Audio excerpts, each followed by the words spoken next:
All right. Good afternoon, everyone.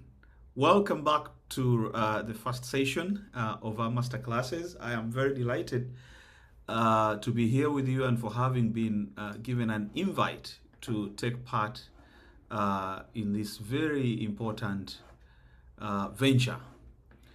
Now, um, this isn't going to be a formal presentation as far as I'm concerned. It's going to be uh, uh, way informal. And by informal, I mean that I'm going to be calling upon everyone to participate during my presentation. So it's going to be much more of, much more interactive in nature. That way we can have, some very productive engagement between uh, us, me, and then the rest of you. Many of you are composers and music enthusiasts, and I know that many of you have very great experiences far beyond my own experience in the art of African art music composing. Now, the title of my presentation is on silence and suspense. You can see that suspense is intentionally C rather than S in terms of spelling. I initially wrote this piece for solo cello, and I was actually about 3 4 months away from graduating from my doctoral degree in composition and theory at the University of Pittsburgh. And the recording of this piece was done by now the late Anise Mundundu, who earned a PhD in ethnomusicology also at the University of Pittsburgh, but he was working at that point in time in the recording studio of the department. So the piece was played by Dave Eger. I don't know if any one of you knows Dave Eger, but he's an African American cellist. Really, this guy is so crazy. He's extremely good at his game.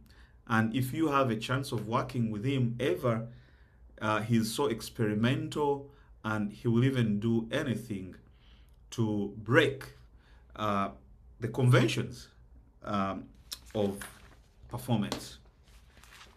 Okay, now that being said, I come to you with an understanding that in the context of African music performance, it is of course historically so common among many African cultures. In West Africa, for instance, you have talking drum, among many others. In the East African region, you have the ngoma that are usually used to simulate spoken speech. Okay, so in other words, these drums, materials, and their ontological nature become speech surrogates. But in so doing, sound becomes utterances or expressive components with meaning, especially to those who understand the context and its attending sonic features. As a speech surrogate, the sound of an instrument invites response, of course, for there to be sense of meaning. But in this, what you're already hearing, of course, is something that you already know is similar to normal speech and conversation, which is also animated by silence. And so silence becomes a very important component of this endeavor that we're going to be talking about this entire evening.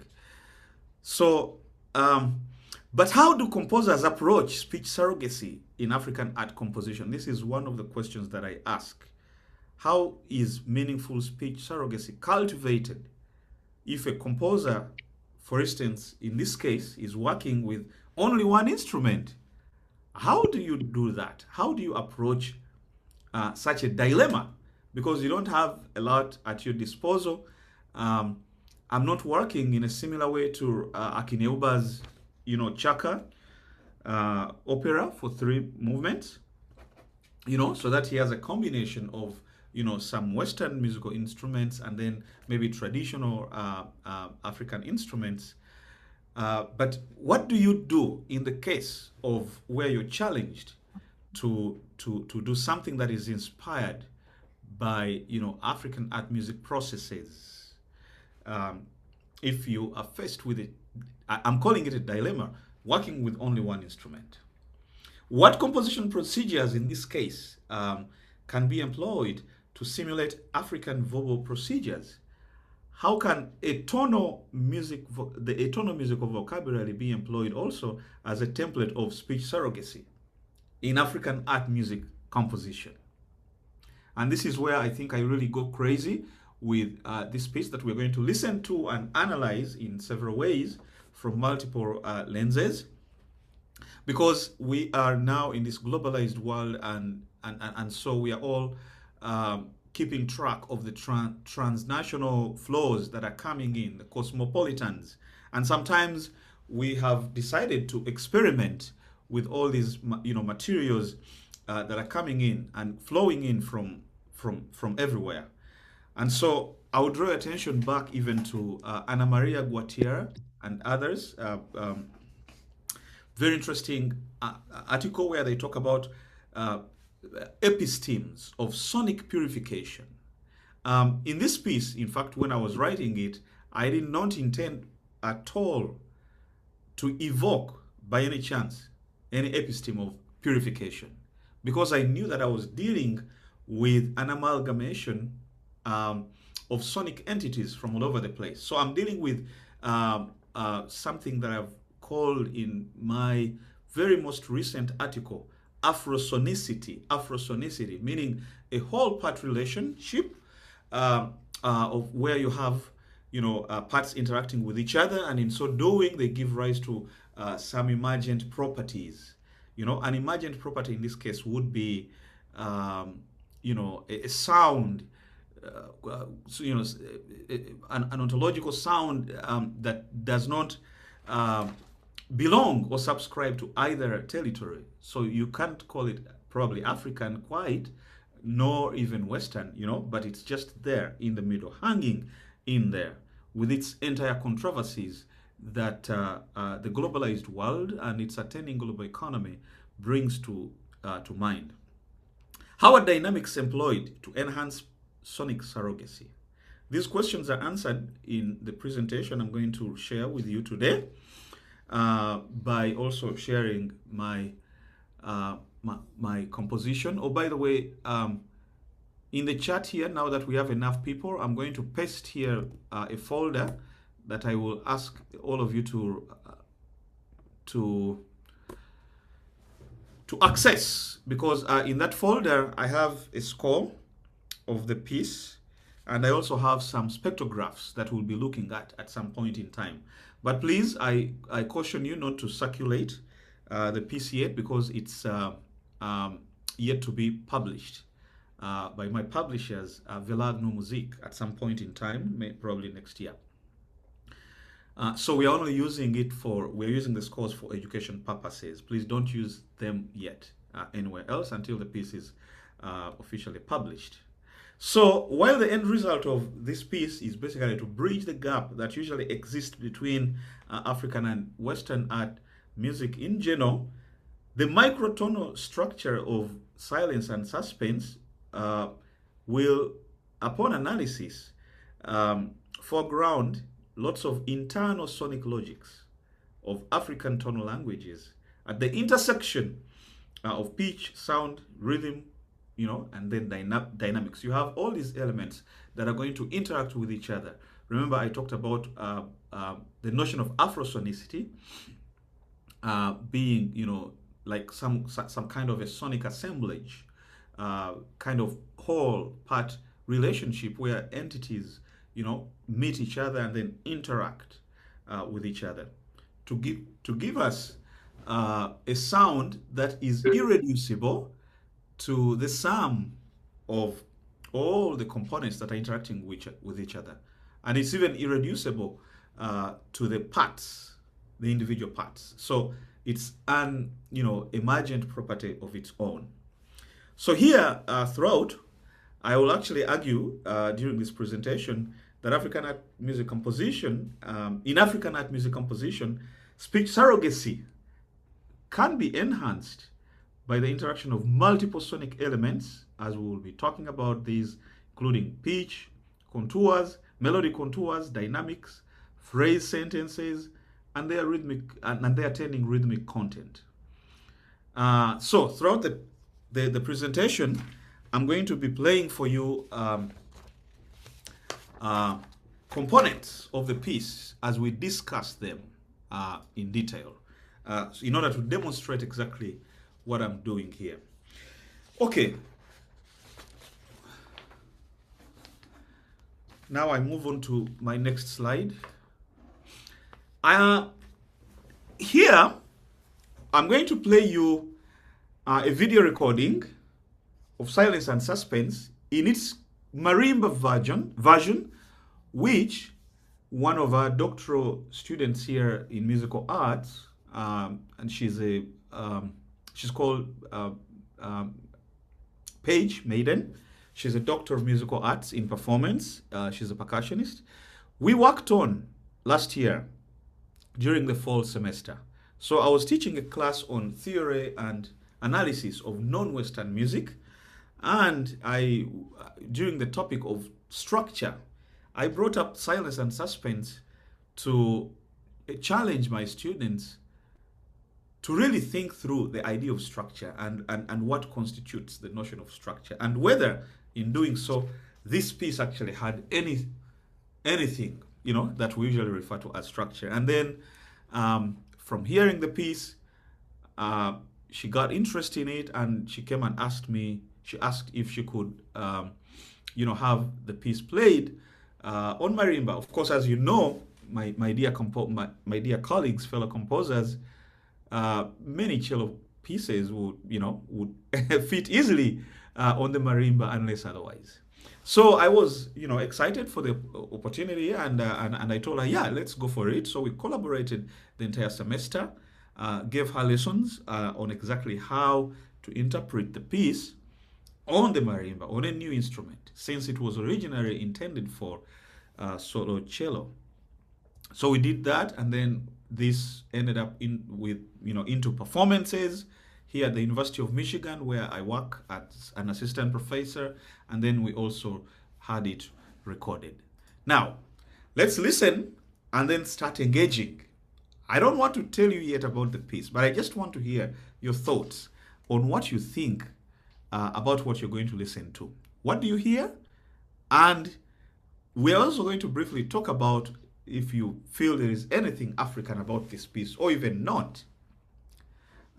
We will call upon a few participants to share what they think.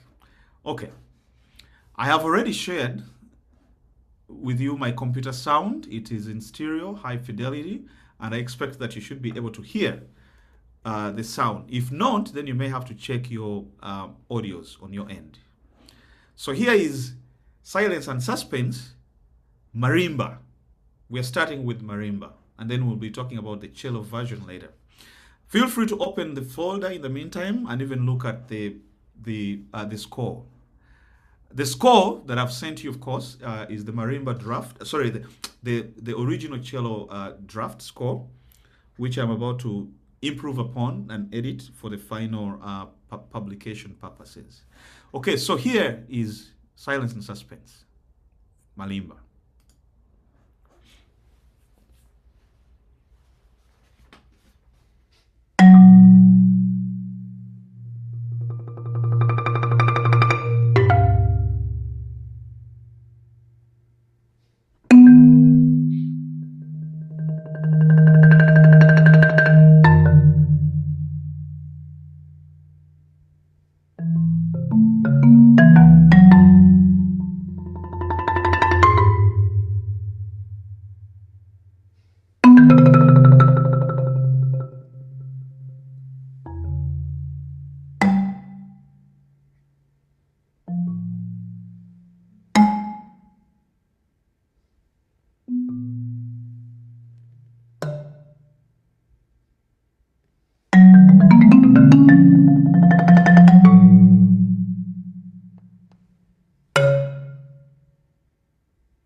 Okay, so that's where it ends. Now, at this point in time, I'm actually just going to pause here and hear from you what you think. Um, Based on those two questions, what are you hearing, and is there anything African in this one? We can use the function, the hand function, and then we can call upon you as you may wish. Maybe also the chat function. Um, Oh, okay. Let's see. Joseph here is saying, I'm hearing authenticity of a African xylophone. Okay, perfect. That's a nice one. Very nice. Thank you so much, Joseph. Let's see. Uh, okay, that was the first. Is there anyone who would love to speak out their mind about what you hear in this one? The authenticity with the xylophone sound. That's right.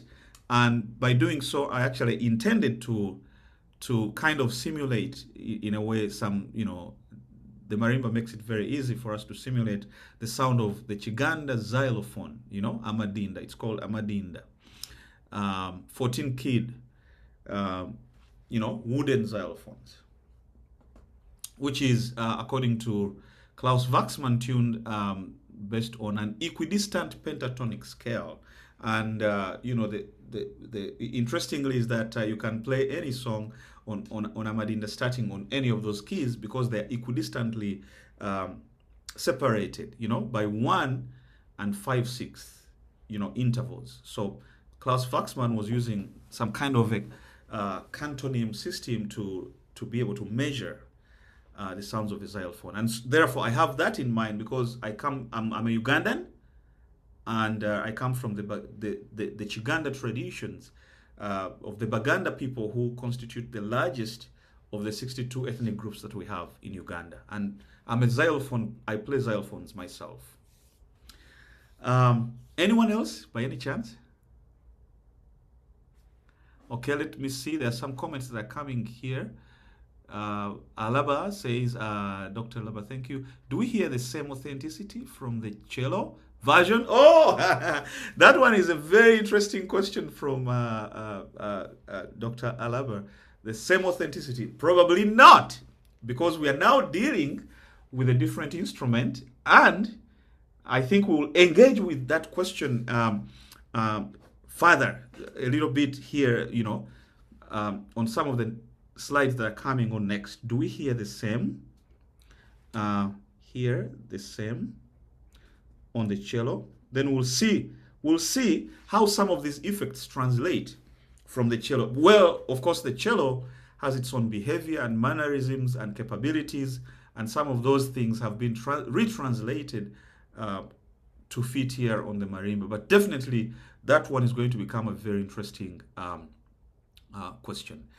If I may say something, let me see. Initially, hearing the trills brought back the suspense we get to hear in a Nollywood movie that creates tension in movies. Okay, yes, thank you so much, Devimpe. That's a very interesting observation, and I actually agree with you. I mean, because remember that with speech, the entire idea is actually to bring up to bring out the drama that is usually accompanied with us with speech as we interact with fellow human beings. Our speech is so dramatic in a way that each one of us speaks in particular ways, but also sometimes depending on the language we're using. If we are using, for instance, my Luganda language, it's going to sound tonal, and we're going to talk about that concept as well very soon. But yes, the tension, the trills are very nice devices in actually bringing up tension, even though there is also multiple other ways of doing that. Then Lorenz says it is amazing to hear the pauses and the mysteriosity in the melody. There is an essence of West Africanism in some lines. The runs felt like something that could be played on Umbira too, I think. And I am actually inclined to agree with Lawrence. By all means, there is many components we hear on the marimba that are actually capable of being performed on a karimba too, which I happen to have played. Of course, as you know, for us on our continent in Africa, rather than taking a specialty in one instrument, we tend to grow up playing multiple instruments. So the akogo, we call it the akogo in Uganda, is one of a particular type of marimba. It's idiophone, and it's also capable of actually doing things like that. You could even manipulate some kind of a trill using your two thumbs. Very nice observations, honestly. Then Zola says, I felt like the sounds are... Oh, before I move on to Zola, there's also something that Florence mentioned important here. The mysteriosity in the melody and then the pauses. So earlier we had one of our colleagues who was talking about the notion of tension with the trills, but silence also breeds tension, in a way. And then, so we move on here to Zola, who says, I feel like the sounds are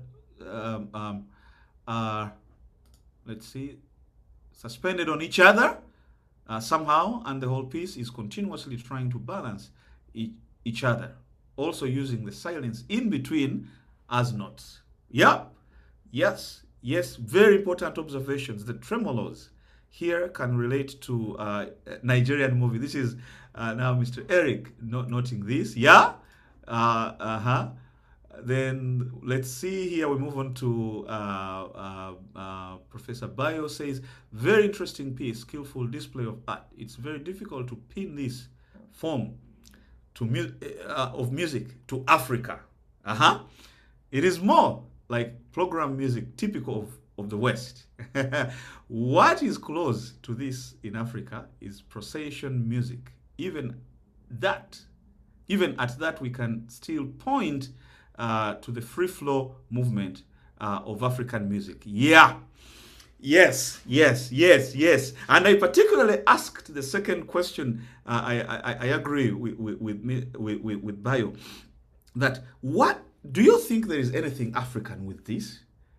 And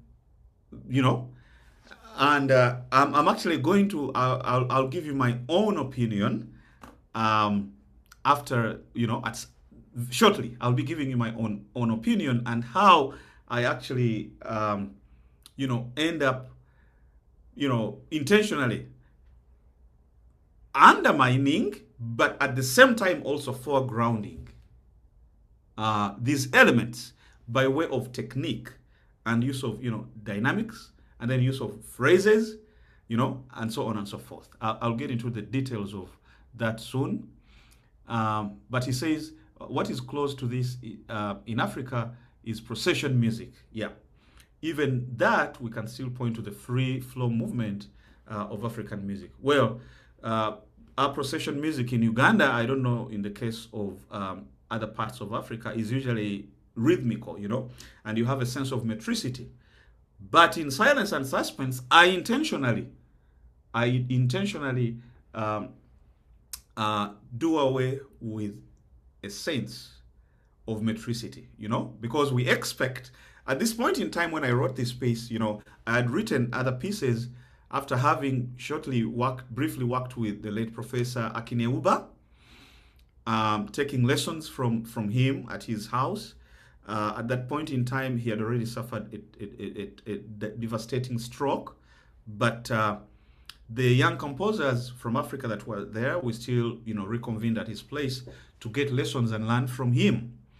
And the point I want to bring here in this case is that one of the things Professor Akineuba told us is that, well, we can use ourselves, we can help ourselves to the African art compositional procedures, but at the same time, we can use them as a template to go against them, and that getting against a particular, framework would also breed a new composition, a new sound, a new piece.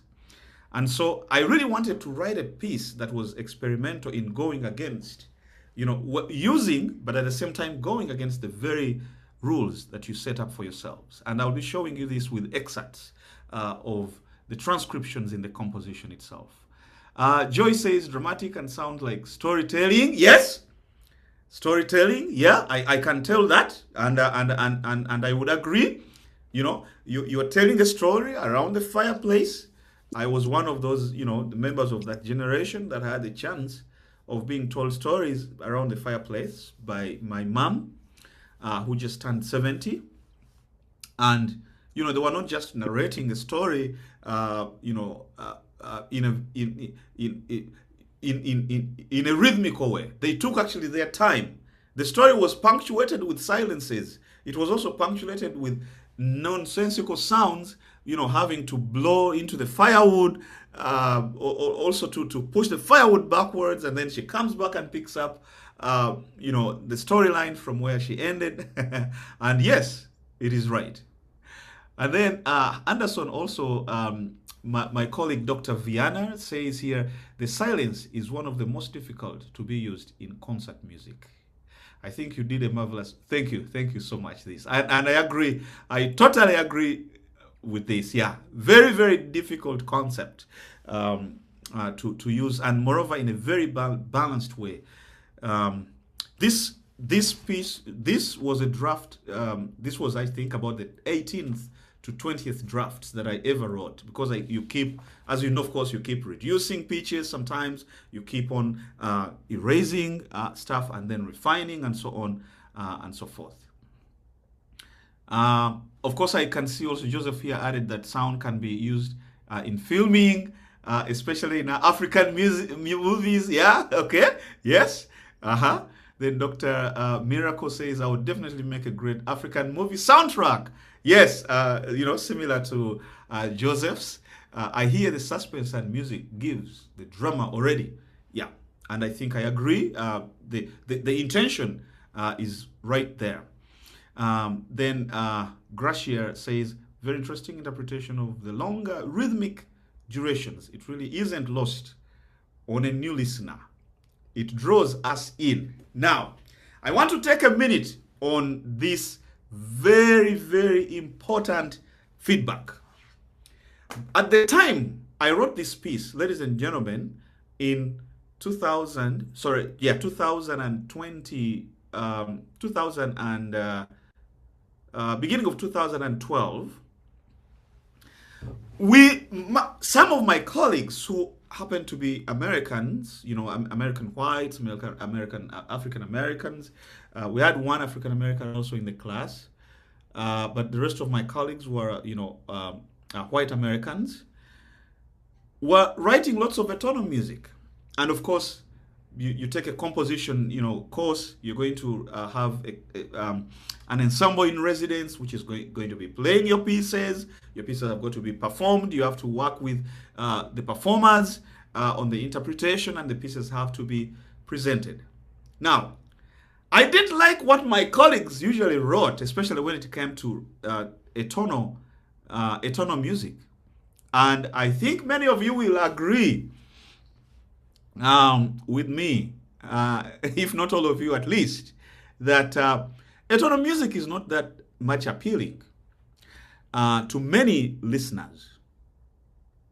But I really wanted to challenge myself to take up, to emerge from that kind of sentiment, because I saw concerts of, ensembles, new music ensembles. The concerts brought in a few people compared to if they were going to play Beethoven's Fifth, for instance, or Tchaikovsky's, one of Tchaikovsky's symphonies.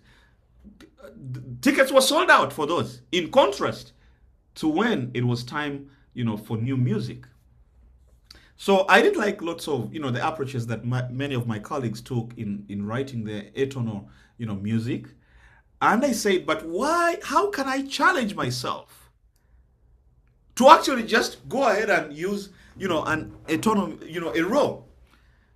And by the way, I remember that I had Chaka, the late Akineoba's opera in mind. I had studied the entire piece with Professor Justinian Tamsuza at Makerere University for my master's degree.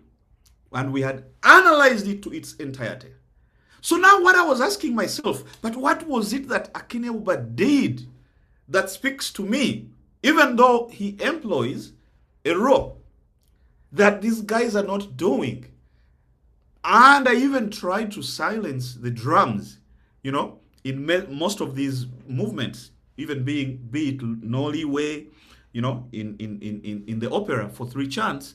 And I still was drawn in, just like Gracia is just said. Then I discovered what Akineoba was actually doing, besides combining the composition with African instruments.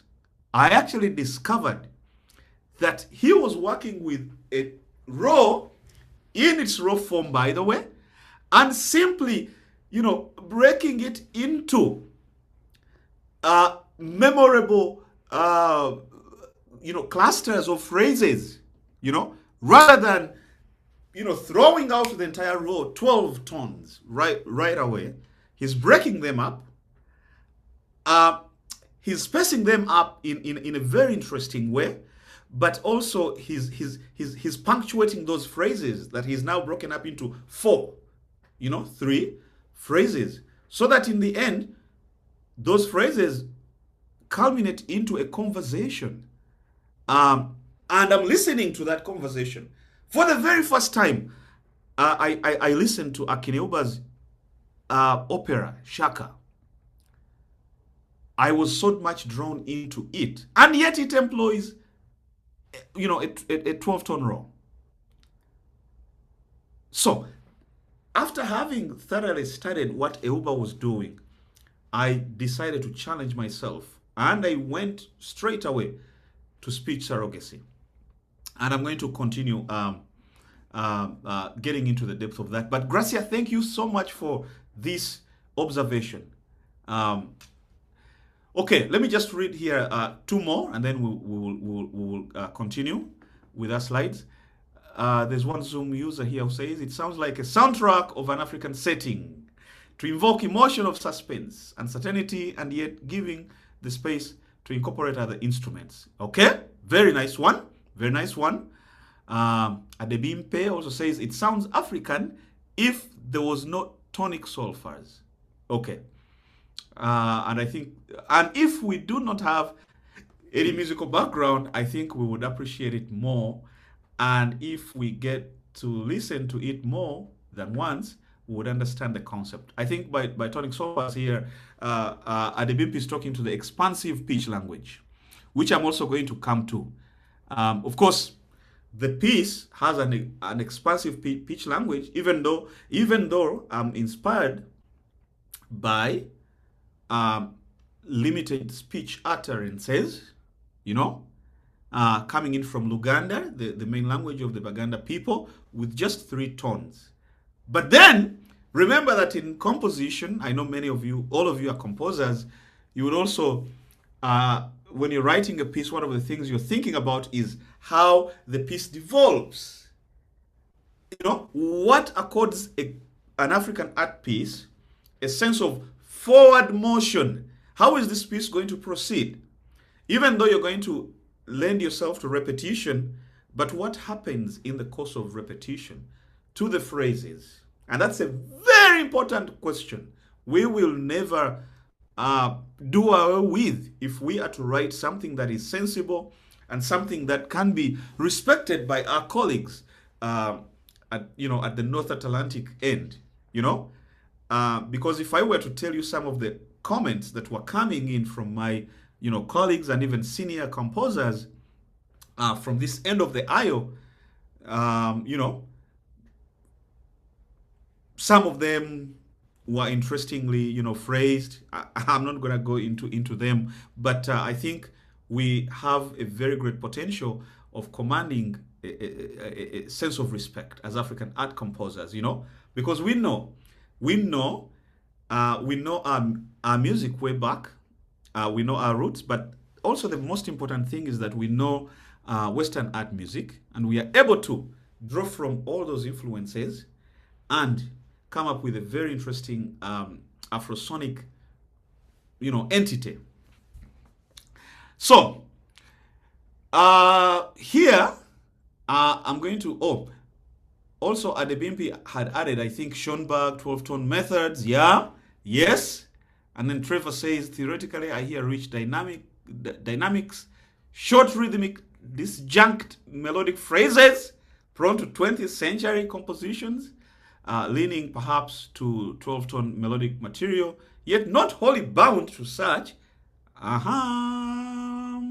Now you guys are doing real analysis already, because of course, as 12.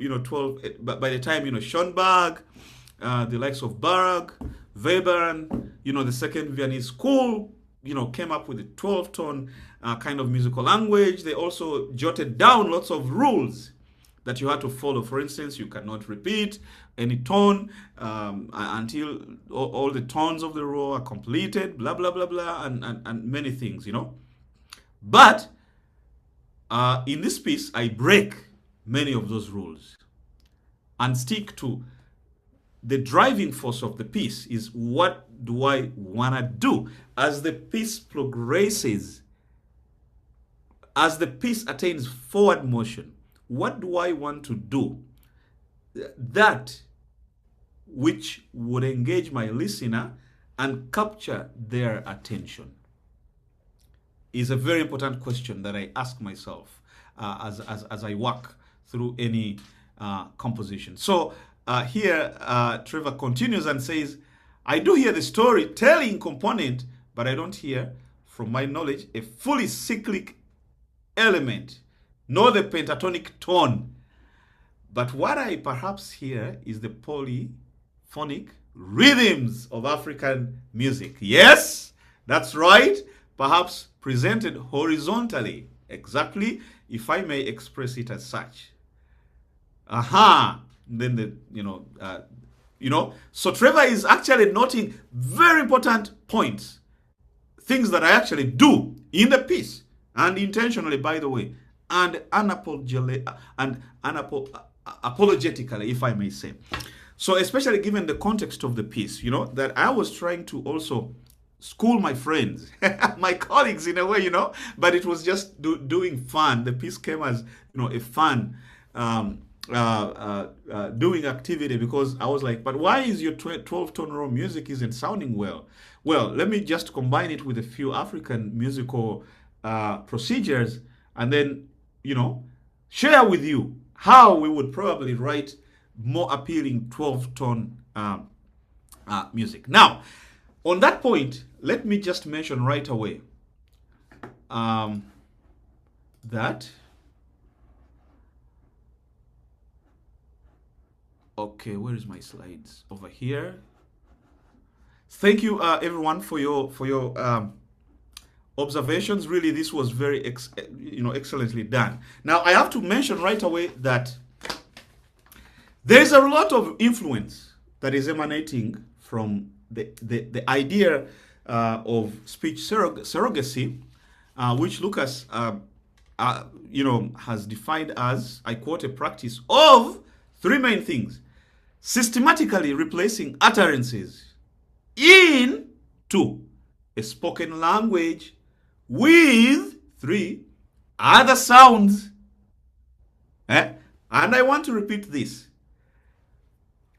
Quote again: a practice of one, systematically replacing utterances into a spoken language with, brings us to three other sounds. Okay? And this is just one of the very many other ways that we can probably define speech surrogacy.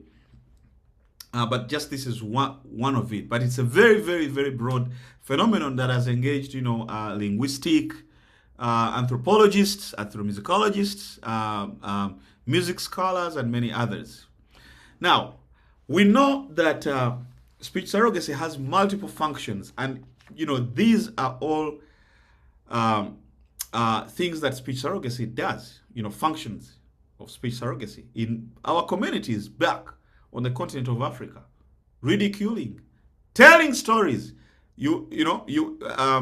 referring to names of places, mourning, coordinating hunting, warfare, praising, insulting, and many others. And I think that you've already pointed to some of these ideas, of course, including the ideas that I remember Dr. Miracle, among many others, that have hinted upon, the track being like a movie, some kind of a movie track. Yeah, probably it would fit, But Cecilia and Drujaye here, and others, are scholars that I want to draw your attention to because of the way they engage in their article with exactly what I'm doing in this piece. And for them,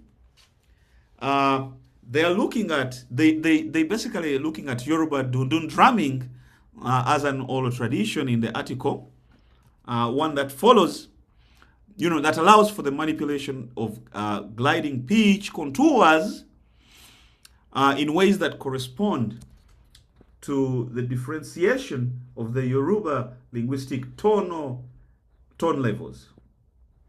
So this feature, they argue, speech surrogacy, in this case, enables the drum to be employed as both a musical instrument and a speech surrogate. So here, they're calling to attention, and I want to call to your attention, of course, three main parameters of speech surrogacy. One is the fundamental frequency.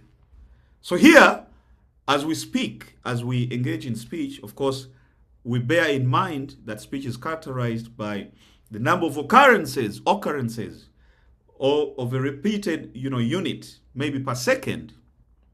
We are also dealing with a timing pattern.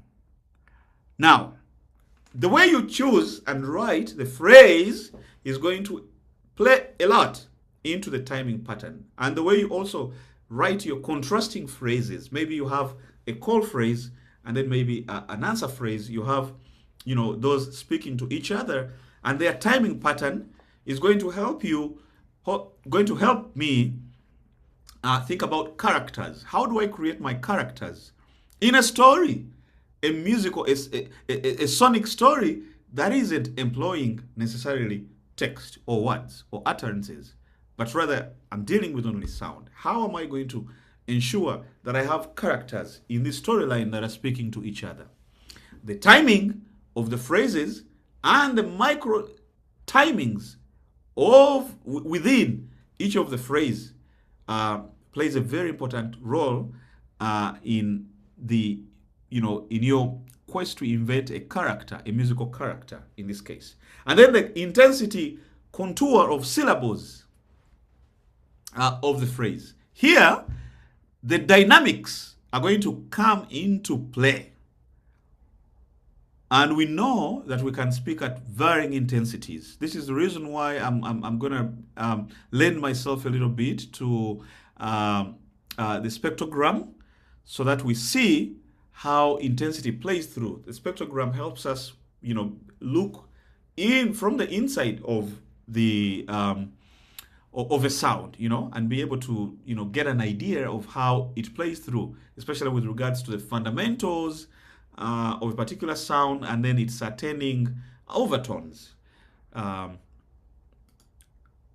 Then Aaron Carter, Enyi, and others have also written really very nice articles, a very nice article in which they use contour analysis, But of course, contour analysis comes along with speech tone, and of course, it's attending rhythm.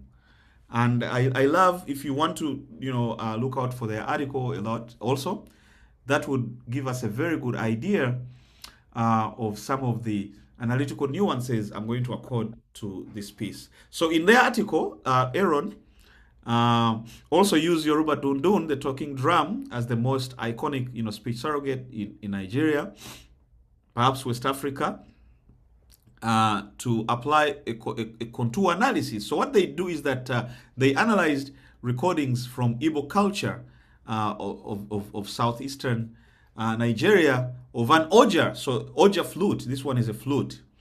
Then also a female speaker, and then a male speaker. And after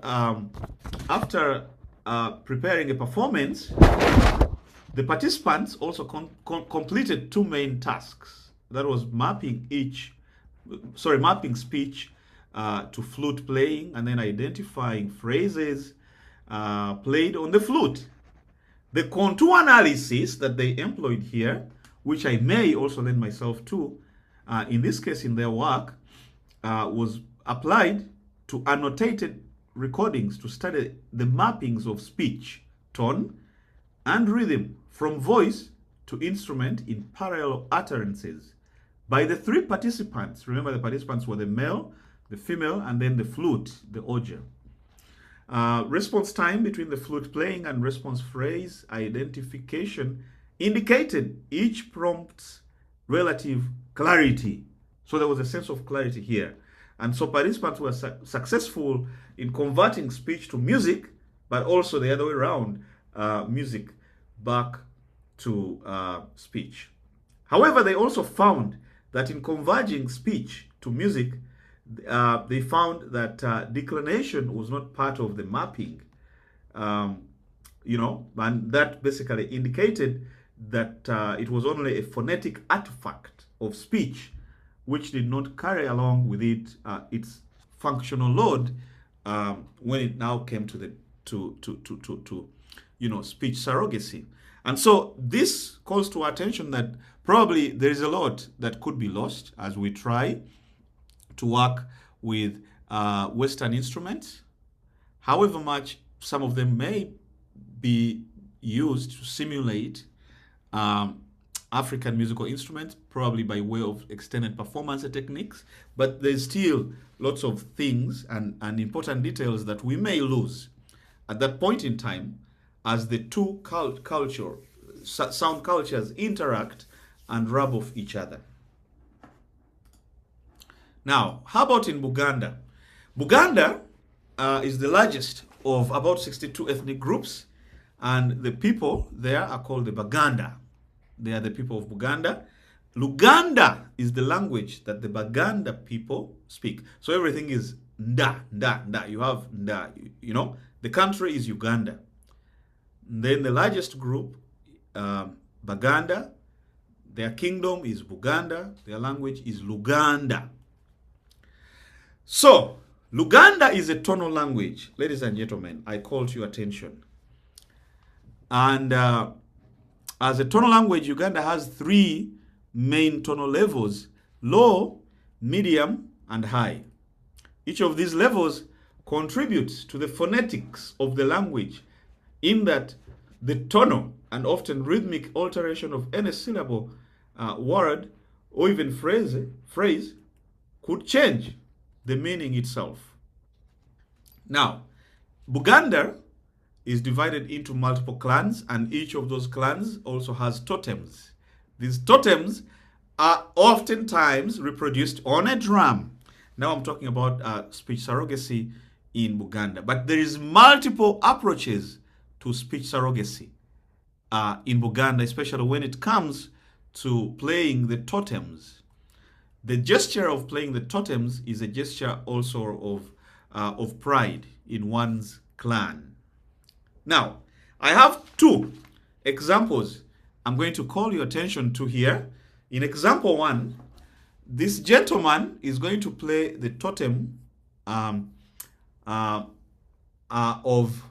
the Heart clan. It's called Omutima. Omutima in Luganda, well, you translate that in English, means the heart, the heart that beats, actually.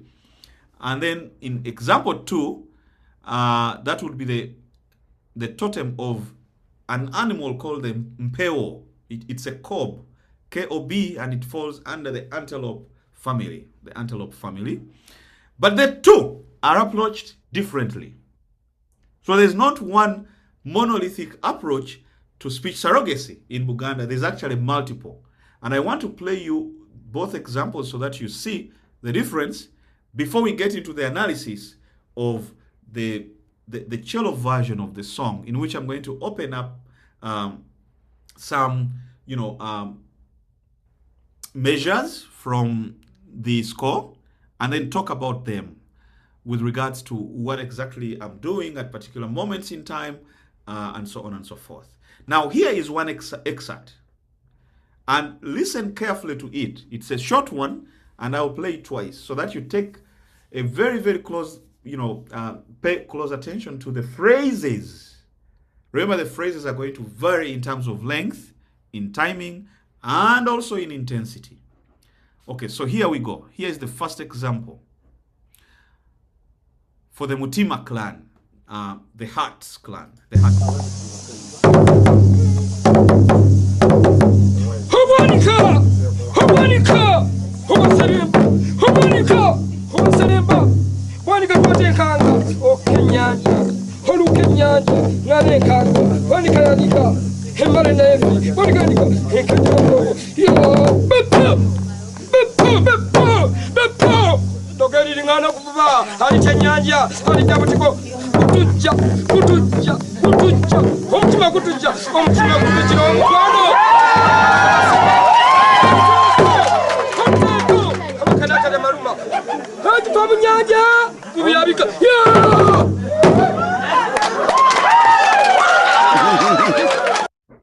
Of course, this video is culminating from a context of last funeral rites, and it's a must during last funeral rites. They have to play the totem of that clan, in which the hair is emanating from.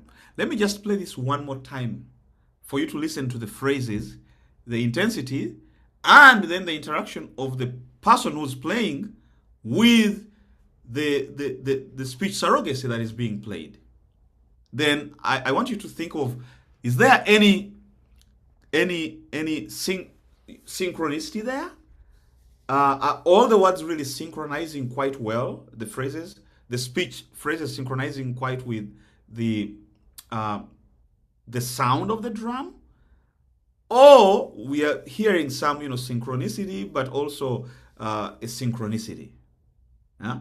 That is one of the things that we're going to briefly talk about before we go to the second example. Here we go one more time.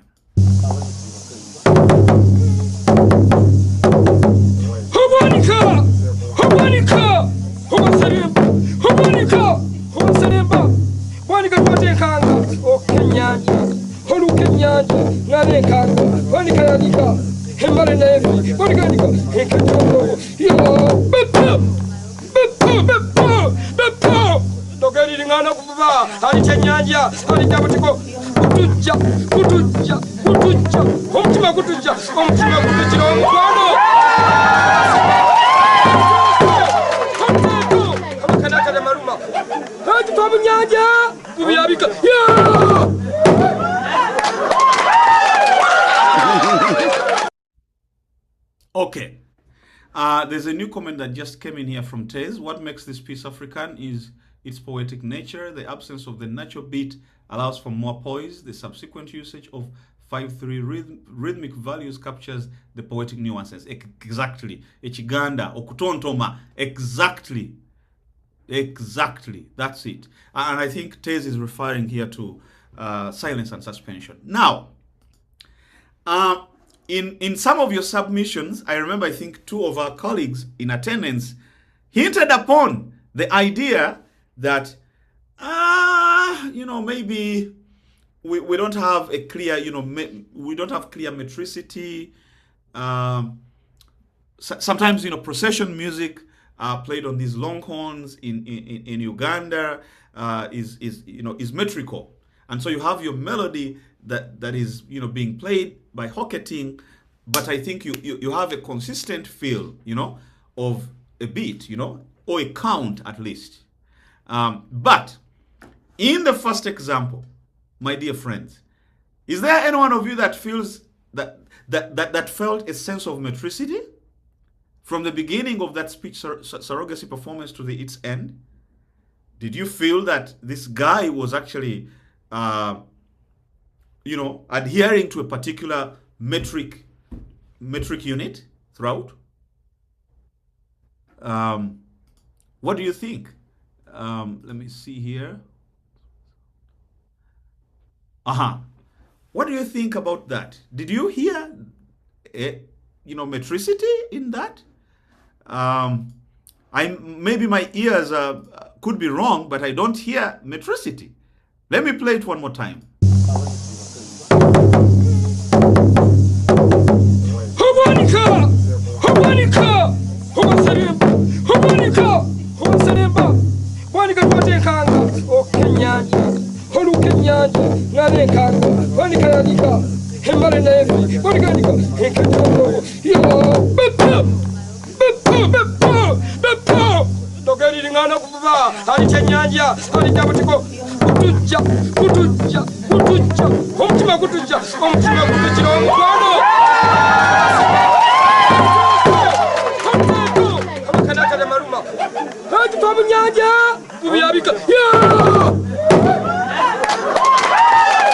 Okay, now, of course, there is an element of rhyming here, but then when it goes to bwepo, we cannot say that from the beginning to the end of this performance, we actually have one consistent metric system, okay, that we are listening to. Absolutely not, unless my ears have, some bit of problem. Also, when you went to gutuja, it sounds like more of free rhythm, rather than adhering to strict rhythm. So that's now the idea that I take along with me in Silence and Suspense. I'm not adhering to a particular metric, to the systematization of particular metrics, metric unit. And I'm not saying that I have to have a clear 4 out of 4/4 count, or 6/8, or 12/8 for that matter. That's not the idea. So here I am taking from this first example non-metricity. Listen, however, before we continue to the second one, there's also one thing with the first example. Adebimbi says, none. It's like praise that is determined by the performer exactly. So he's not adhering to a strict, metric kind of territory. He's not bounded by, metric territory, as you would perform a traditional folk song, which is metrical in nature. But at the same time, how does it synchronize with speech surrogacy on the drum? Of course, he's now trying to utter the speech, because gathering on a last funeral rite is also a space for learning, for teaching the younger generation about how, the operation of some of these very important rituals. So in this case, he had actually to sing some of the words. But then Lwanga, as David Pierre has noted, by using the notion deep Lwanga, is that Lwanga is so much loaded with lots of synonyms. Now, what this guy is doing here, you may not hear throughout, that the text is actually synchronizing with what he plays. This guy is substituting some of the rhythms of the drum with synonyms, speech synonyms, utterances that are synonyms to, and it's the same word, but then he's using, he's saying the word he's playing on the drum in a different way. So there's also that component in play here. However, you also have some moments, as Joseph notes here in the chat, some moments where the uttered speech synchronizes with the surrogate sound on the drum. Now listen to the second example before we move on now to what this cello version does exactly. Let's listen to the second one. Here we go. Yeah.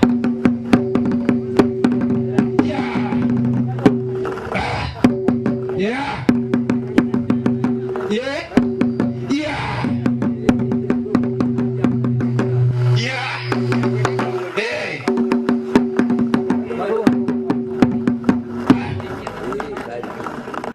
Okay, and there he's done. Let's listen to him one more time, and so that we talk about the difference between example 2 and 1. Here we go again. Yeah.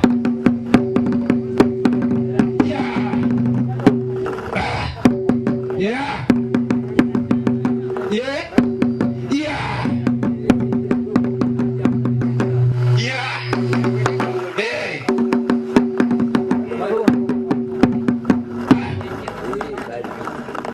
Okay, now you're listening to speech surrogacy on this drum, on this ngoma, from a different clan, antelope clan. So each of the clans has a different totem, totem and speech that accompanies this kind of performance that prides itself in its totem and clan. Now, but what do you notice with the second one in terms of approach? What do you notice? Yes, Joseph, do you want to say something? Yeah, or anybody? Okay, let's see. There's some comments here in the chat. For the second one, it's like discussion between the drummer and the drum. Aha! Adebimbi also says call and response. Adar says antiphonal. Aha! Okay, Joseph is asking, do they have time signatures? That's a very interesting question. Did anyone hear a time signature here? I mean, if you were to notate that, you would probably have a time signature for convenience. Just like when you look at my score of Silence and Suspense, I think the time signature there may be for convenience, but we don't actually hear a 1, a 2, a 3, a 4, a 1, a 2, a 3, a 4. We don't hear that. So I actually disregard the time by way of, how I combine, the micrometric units in the phrases, the shorter and then the longer phrases. So maybe there's no time signature since it's, it sounds much more freer. But William says for the second one, it's like a discussion between the drummer and the drum. And here is a very important point that William calls to attention. Now that you've already had a hint of the marimba version of Silence and Suspense, especially when you hear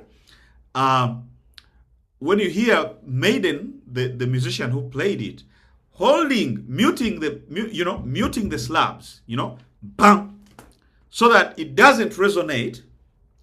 That's going to produce a different sound from a phrase that is, from a phrase that she plays normally without muting any of those slabs. And that will not only provide us punctuations, but also it's a punctuation, yes, but it's also an interaction. It's a way of presenting, of writing a character who only enjoys listening to a conversation and just compliments by ha, sure, just those shorter sounds. And so when we get to the cello, take note, ladies and gentlemen, take note of the pizzicatos, the pizzicato effects, which made and translated here onto the marimba as muted strokes, dead strokes, okay? You call them dead strokes, She plays them as dead strokes. Vis-a-vis pizzicatos on the cello.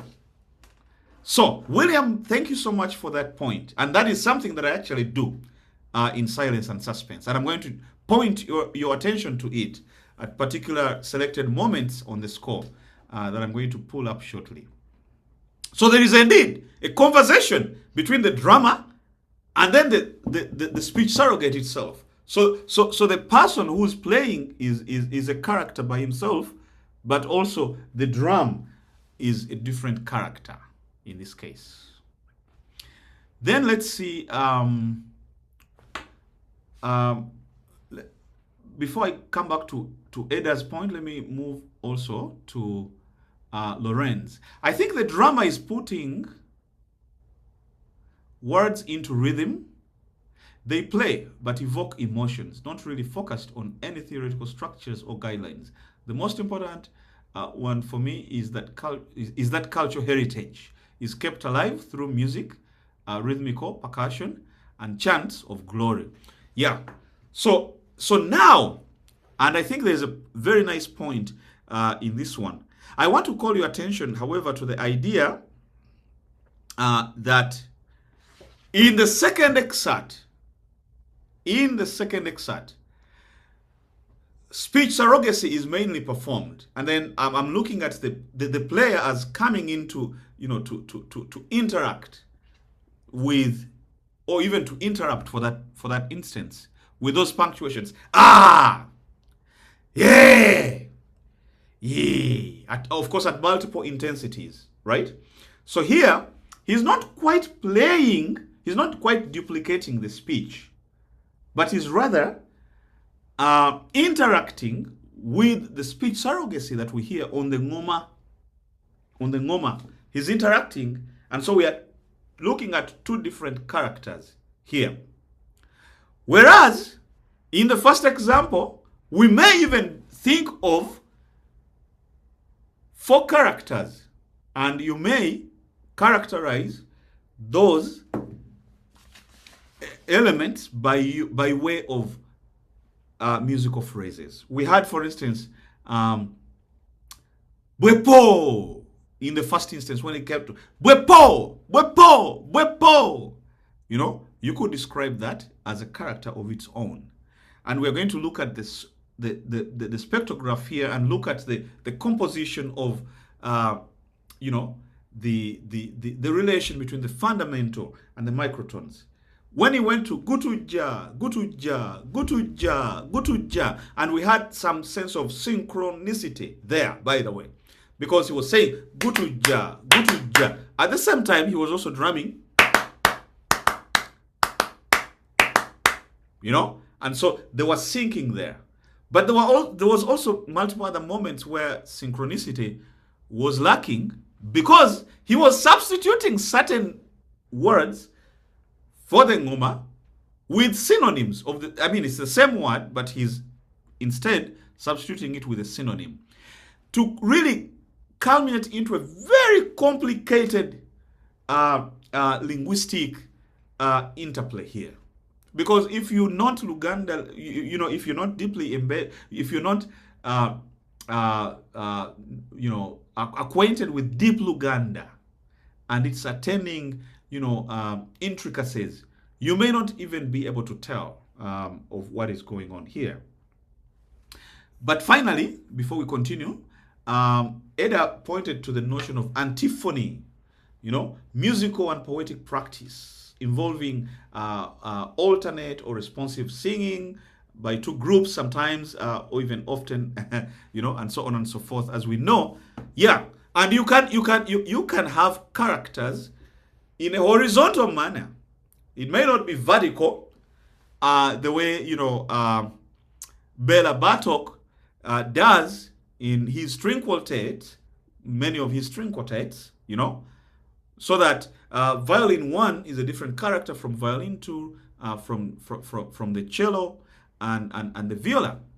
But you can also do it even when you're dealing with one line, one melodic line. You can actually create those characters, and I'm going to point you towards those in the piece. Very nice sharing here. Now, having had those guys, I have to let you know at this point in time that these are the very elements now from Uganda that I adopted in these pieces. What you see now here on the screen, ladies and gentlemen, is a spectrogram of the first example of the Mutima clan, the Heart clan. The spectrograph here is going to give us, maybe you don't quite remember the first example. Let me play it once again, since it's even less than a minute.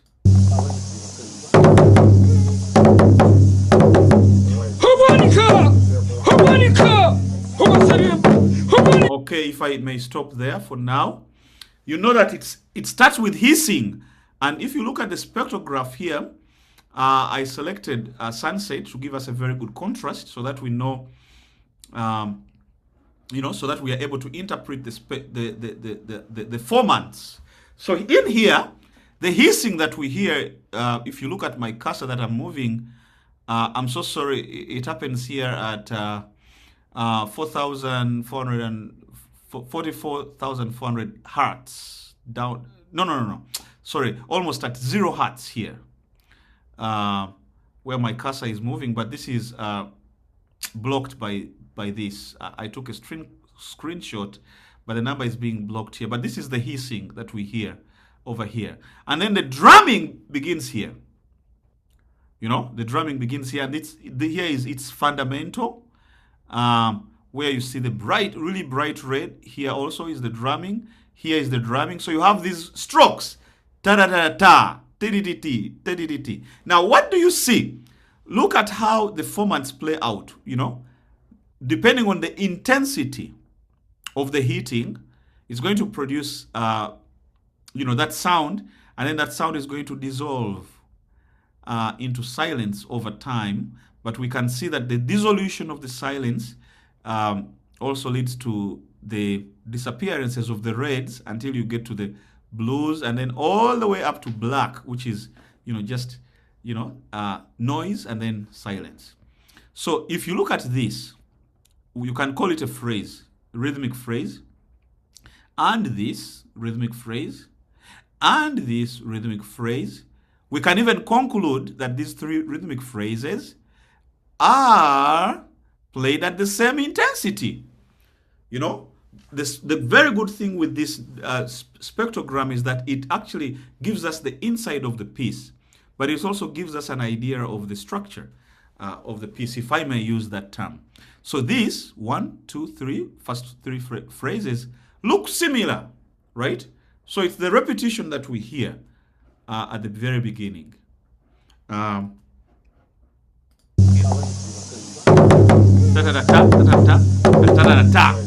You hear that? Once again.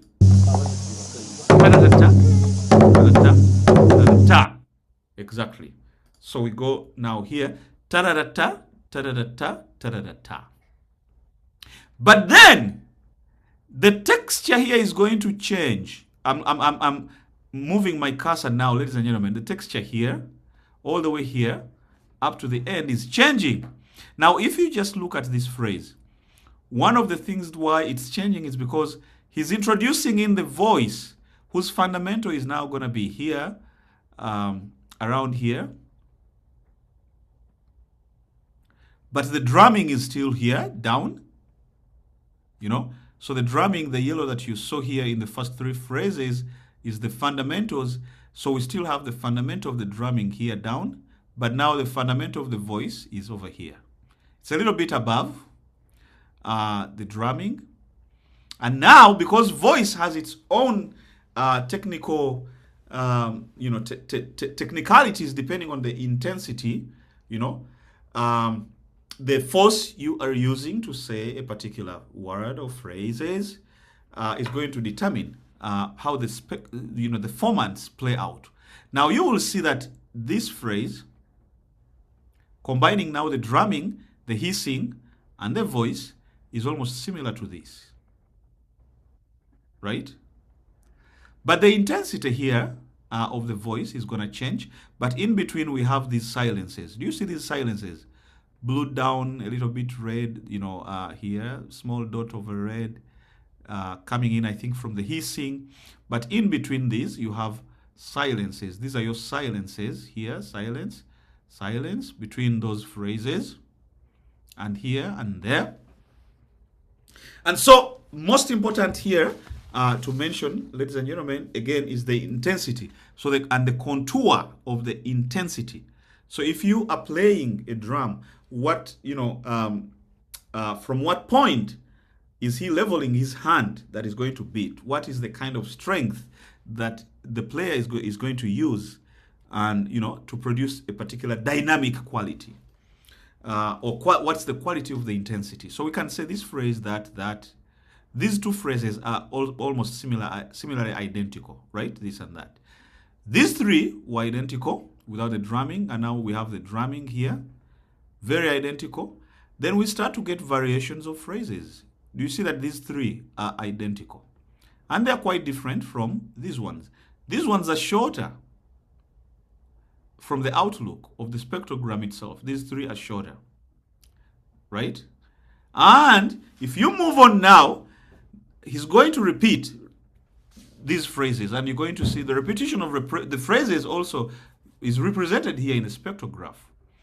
When he moves on now here to this one, and that, and that, and that, and that, these are going to constitute, in fact, all the way up to here. This area is going to constitute a different moment during the performance of speech surrogacy.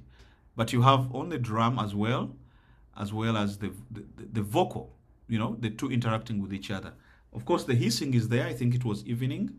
But then here, after this silence, is where we're going to have our bwepo, bwepo, bwepo, that shorter sound. And you can see it's very short. Bwepo, bwepo, bwepo, bwepo, bwepo, bwepo, as he plays. And you have a little bit of synchronicity here, even though the fundamental of the voice is over here. And then it continues, with the rest of the phrases up to the end. In contrast, the second one looked like this. Do you see what the spectrogram tells us here? Look at the second one. Oh, pardon me. The intensity here, ladies and gentlemen, is much greater than the intensity applied here in the beginning. So the intensity here is a little bit greater. The intensity here, the intensity here, the intensity here. And as well here. But of course here, this is going to be a little softer. A little softer, softer. This is harder and harder and harder. And so it gives us a very good idea of what we are up to. Now, after the spectrograms, I want us now to move on to the cello version. As you hear, let's talk about what you hear, what catches your attention, and whether there is any African element in this version. So, ladies and gentlemen, here we go. The cello version now, played by Dave Eggar.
Very nice. Oftentimes, we forget that African art music and also our indigenous African music is deeply rooted in several musical elements that our colleagues at this side of the aisle in the North Atlantic side also embed and pride in their music. So things like, you have silence, you have lots of punctuations. Those are important things that we can also, besides even pitch, those are important elements that we pride ourselves in. But what is happening here? Okay, let's see. Before I pull up, I'm going to pull up, some bits of scores now. Let's see here. I think that Olotomi is saying, what I first sensed from this piece is the atonality of the African music. Thank you, Olotomi. The atonality of the African music. So what am I doing here, my dear friends?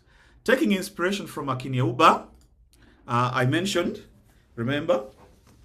I introduce El Ro.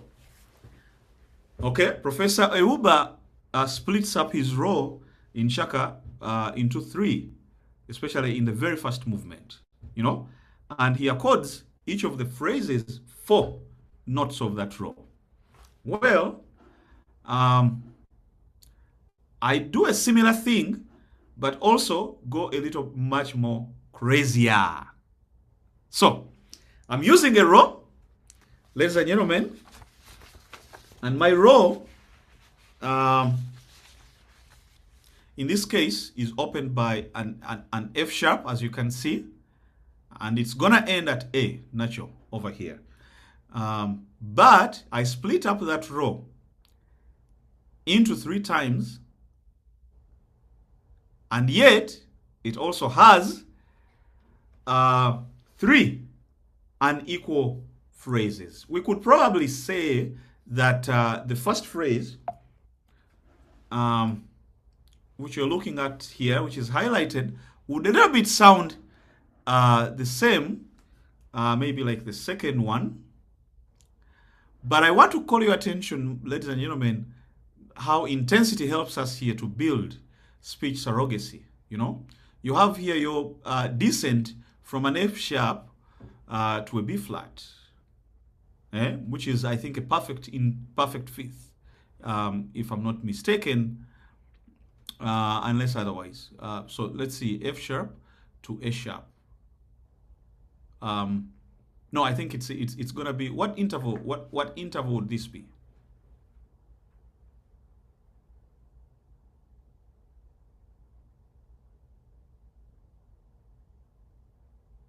Sixth? Something sixth? Okay, find it out. Okay, let's see. Let me see what some of you here think. Augmented fifth? Augmented fifth. Augmented fifth. Yeah, okay. Augmented fifth. Good, yeah, or minor sixth. So would augmented fifth or minor sixth, so that would be it. Yes, that's right. Not perfect fifth.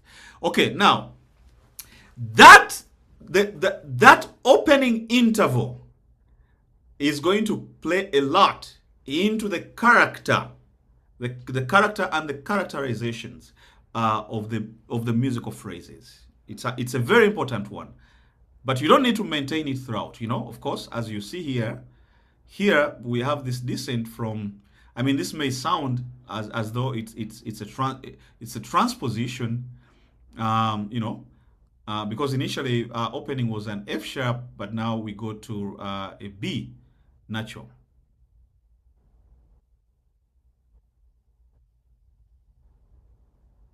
See, we go to a B natural. So you could think of that. You could easily think of it as a transposition, except that now you have a B natural descending to a D sharp.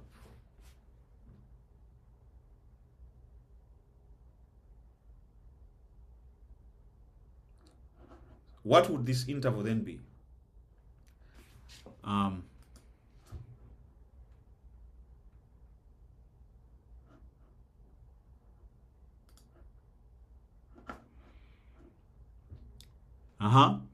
What is now this interval?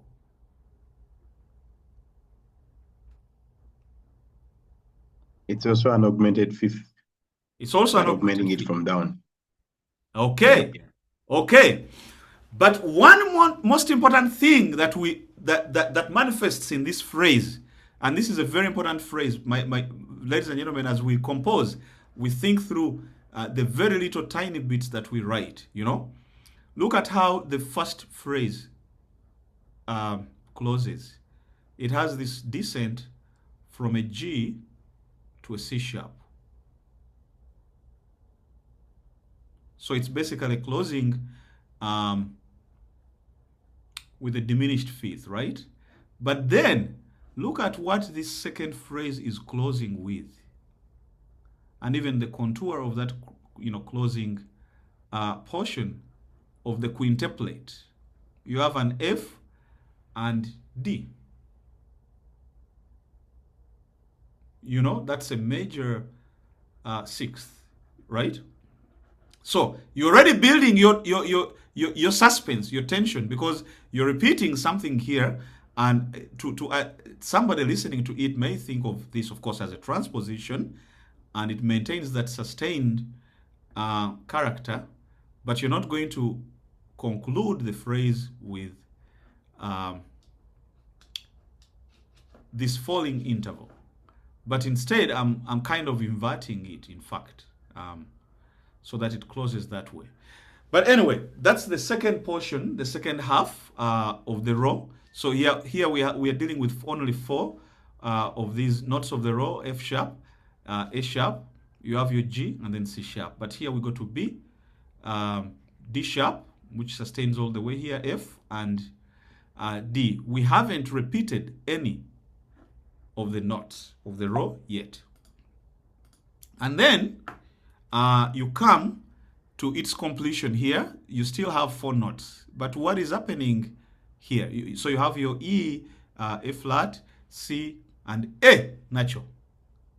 But what is happening here, in contrast to how I spelled out the, the opening 4 notes of the row, the following 4 notes of the row, and then the final notes of the row, is that I'm also, you have some sense of symmetry here with the first and second phrase, but then the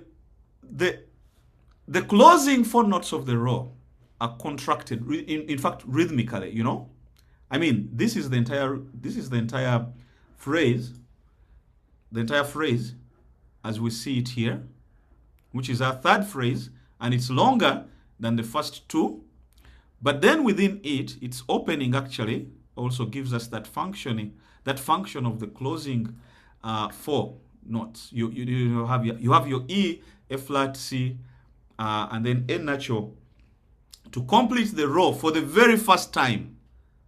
Completing the row for the very first time. And I think that's the only time I abide by the rule of, you can't repeat any of the notes of the row until they're all complete. You see? So I'm not strictly following, the strict sense of, the second Viennese school. But there is some resemblance rhythmically, of course, as you can see, and of course, Adebimbi notes this, when you look at the first phrase and the second phrase. And that rhythmic semblance actually helps in rendering the 2 phrases symmetrical, to each other. So that the 2 may sound as, one character. Right? But now, here we get our row: F sharp, A sharp, G, C sharp, B, D sharp, F, D. And by that time you're here on your D. And then you go to your E, A flat, C, and then A natural over there.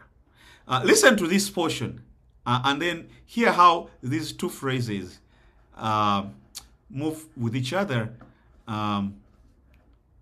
These 2 symmetrical phrases, what are they doing in contrast to this phrase, which is a little longer? Then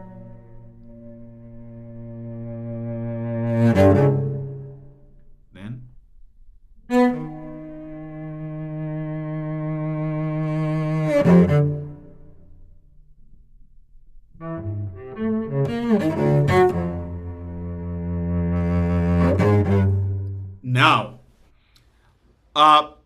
in terms of unanimity, so what basically actually binds these 3 phrases, something that may appear, difficult to see, but easily, you have this sustaining element and then the concluding sudden element, of the 2 16th notes here in the quintuplex here. And also if you looked there, if you also look in the first phrase, and then the sustaining one, in as much as it doesn't sustain, as long as it sustains in the first 2 phrases, it still holds that element, thereby binding this phrase also as part of the same character. In terms of character, it's the same as the 2, except that I'm already expanding it, making it a little longer. But what am I doing in terms of the pitch world? You have a C sharp, so I'm not going back all the way to my F sharp that I started with. This time around, I've decided to go to C sharp and look at where it is, and then I go to a B flat, which is enharmonic to F sharp, to A sharp, right?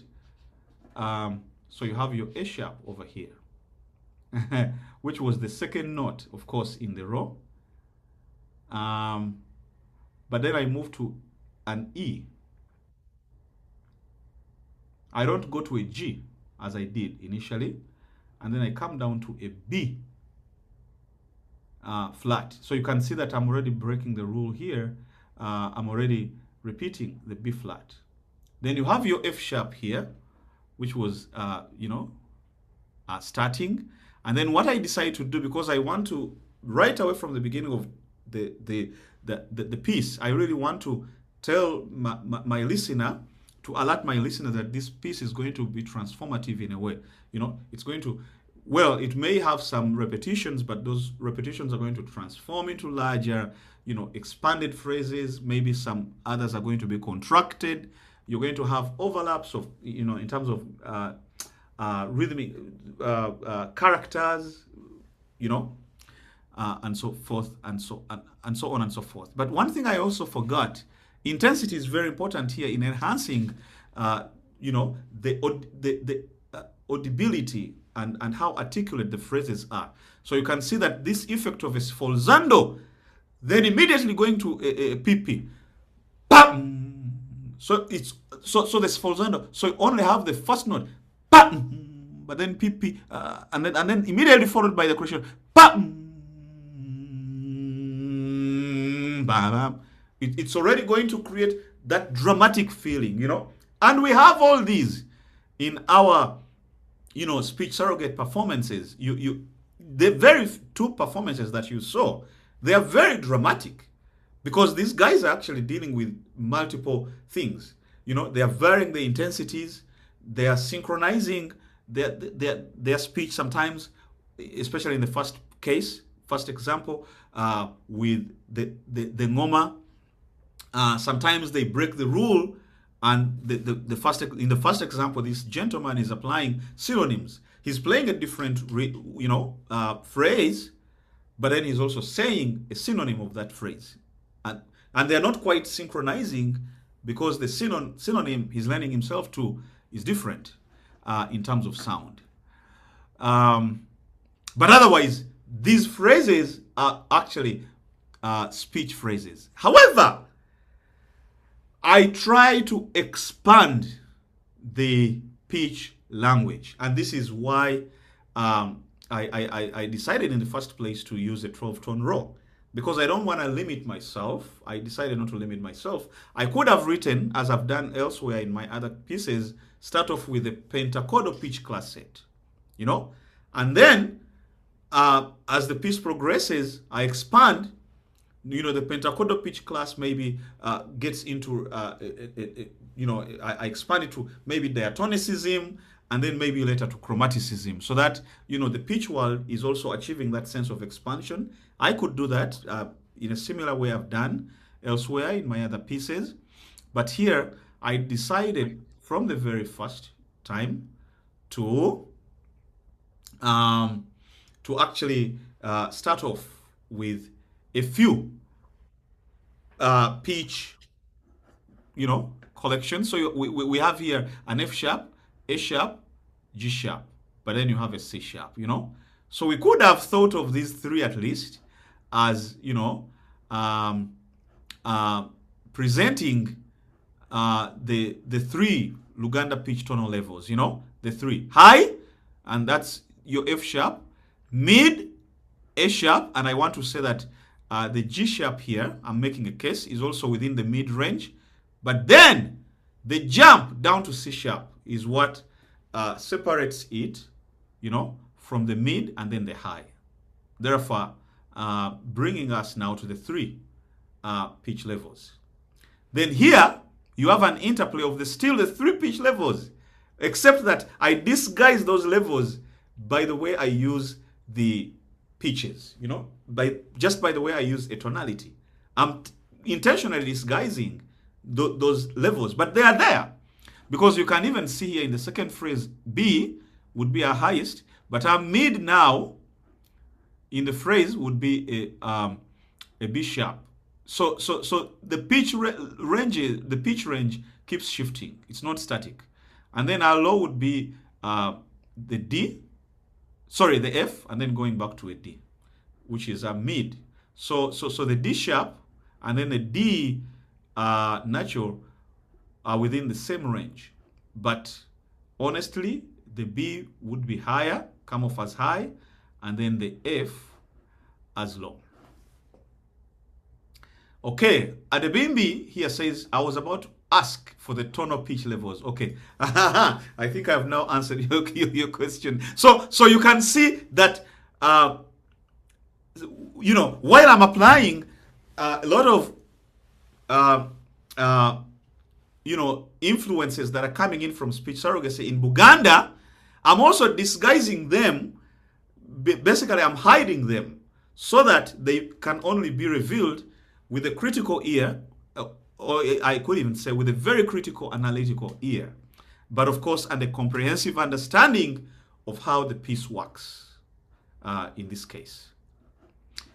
But please note that the pitch and the level, the level of the pitches is not static. It keeps changing because the piece needs to develop. Otherwise, if it's static, then we're going to present, a repetition of the same thing over and over and over and over, and the piece is not progressing. But in this case, it progresses, to my conviction. Now, here is a very interesting part we get to. Let me check here in the chat. Eda, I think, has one comment here. Let me read it out. Interesting composition ideas. African rhythms are quite complex to put in a score. The score is a typical sample of African. Yeah, they are. I agree. The cello has made it dramatic to suit African story film, story/film. Interesting technique to achieve intensity. Yeah. The dynamics, the sifolzando, and then the sudden PP. Then the PP is accompanied by, the gradual increase in volume to moderately loud. Those are very important things to keep in mind. There is a notable call and response, though I would say drumming plays a huge role in bringing out polyrhythms. Yeah, of course. Very nice one. Thank you for this fantastic observation. Now, here is something also I wanted to bring to your attention, I think.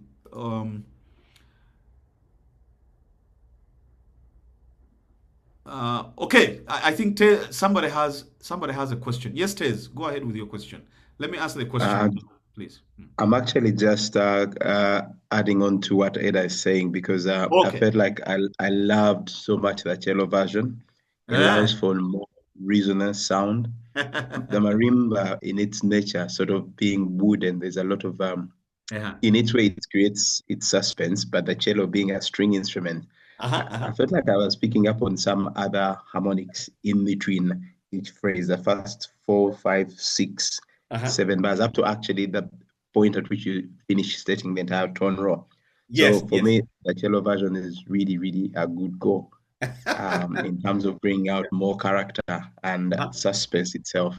Oh, thank you, Tez. And I want to assure you, my brother, that I intentionally let you hear the marimba version so that I get your heads confused up, especially to ask the question, what is African about this?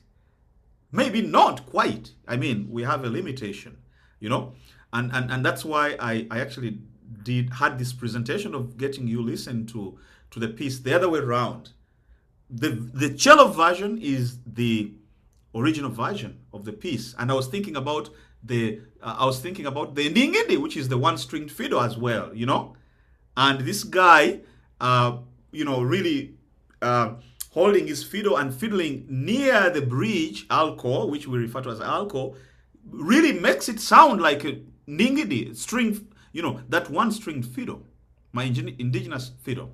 And then, of course, the pizzicatos are going to be very nice to, invest in the idea of the punctuations. In the second example, we had ta-ta-ta-ta-ta,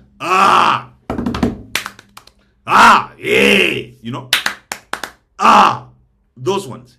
And so I had all that in mind as I wrote this piece.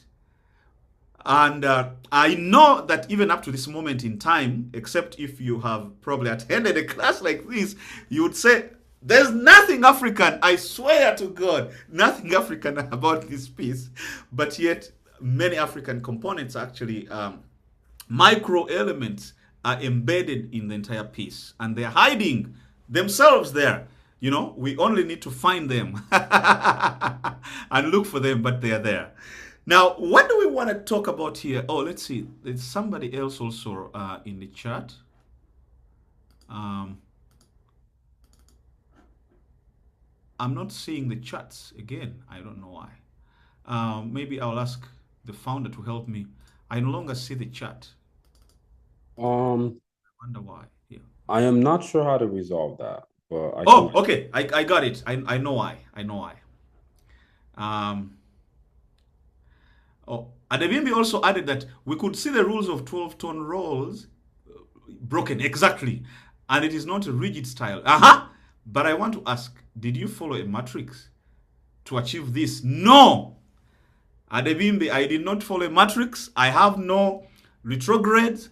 I have no retrograde inversion. I just had to do this freestyle, almost similar to the way the freestyle that Dave Eger employed and really articulated in playing the piece. You know, non-metricity, and I really wanted to follow my heart rather than following a matrix. So I clearly jumped out of the matrix. For me. And that's what I did. Thank you. Okay, so then what happens in these phrases? Now, here, I go back again to the very beginning, but then add on new characters. You know, these are punctuations, but those are actually characters, like you saw in the second part, or even in the first example, where this guy, superimposed, the player superimposed his utterances over to the speech surrogate, to the speech surrogate, the drum, and he's superimposing.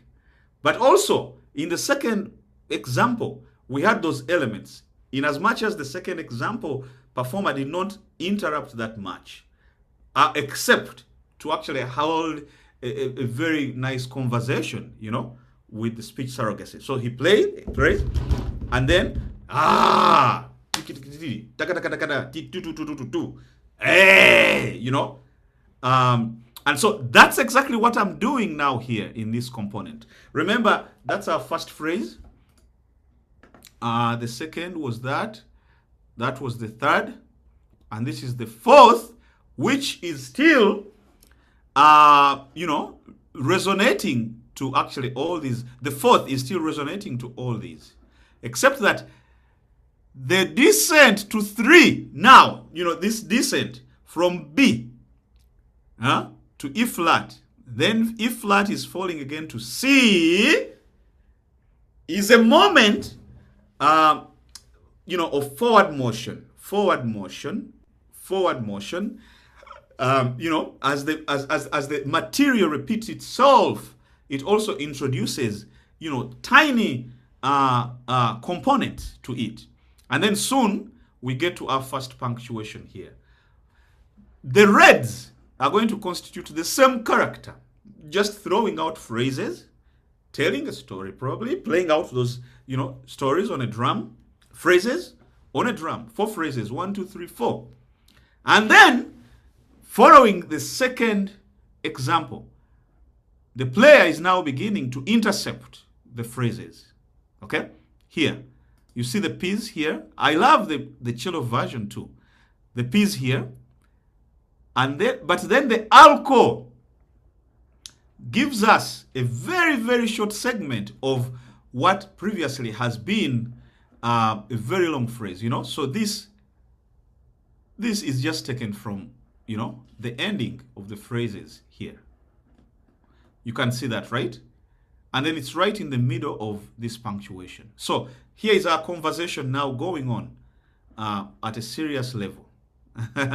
And then here is again the first, this rhythm is taken from the first phrase idea. And then, of course, this is our punctuation. And at that point in time, we would have set up actually 2 characters speaking to each other. Listen to this one more time.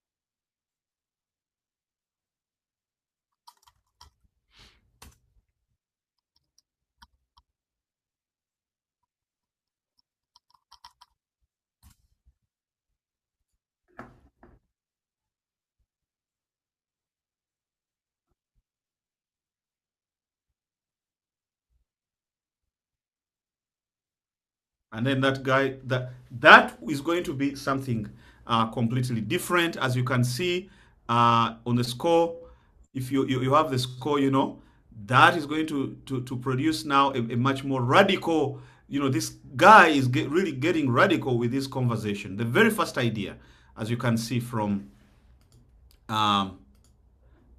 if we look here, he's getting radical with this phrase over here, which is a continuation all the way here. So the phrase is expanding, but now the rhythm is also changing within you have 6/8, 6/8 notes over here. And the phrase is now expanding with, of course, your punctuations. Remember, these ones are elements that emanate from the first 4 phrases. So that means we are still talking about almost the same thing. And here goes your punctuations. Here is the phrases. This one is a longer phrase than this one. It's getting contracted. You have that there. You have this punctuation. You have this very long phrase again. So expanding and then contracting. Which takes us to the second part. The second part, which I'm going to jump. You will just look at it at your own pace, and then just move on to the last one. Because our time is actually ending. And in the last phrase, the characters that have been chatting together, because we want to create a dramatic, listening experience, all come together. So you can see that all these small elements like this, alco here, pids there, alco, pizzicato, so each other, speaking to each other, and then you have here modo ordinario alco coming to the end, and then you have your quintuplet here, and of course you have to have that tremolo with this falzando P, and then building up with this dynamic to F, and then the sudden final note that comes as a surprise, of course, really to concretize the title of the piece, Silence and Suspense.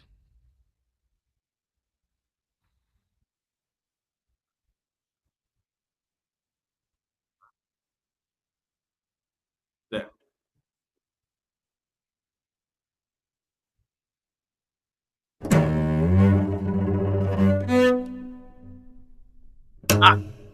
And then he concludes it.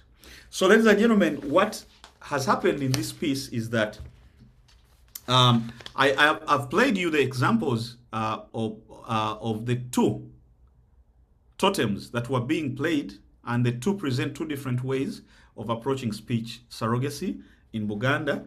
But I'm drawing from each of those and then also combining them with just the 12-tone roll, using it as a template of building my rich melodic vocabulary. But that melodic vocabulary, the melodic vocabulary is still working within, in some places, within the parameters of the 3 tonal levels of Luganda: high, mid, low, as I demonstrated to you. And this is how, by doing so, building your phrases, contracting them, expanding them, punctuations, all get into that intricate interaction to lend itself or to culminate into a speech surrogate. Which brings me to the end, ladies and gentlemen. I think there is a question. Somebody has a question. Somebody was putting up their hand. Please go ahead.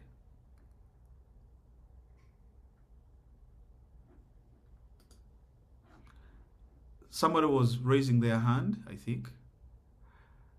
Okay, maybe we get some, 2 questions and then we call it a day. We only have 2 minutes.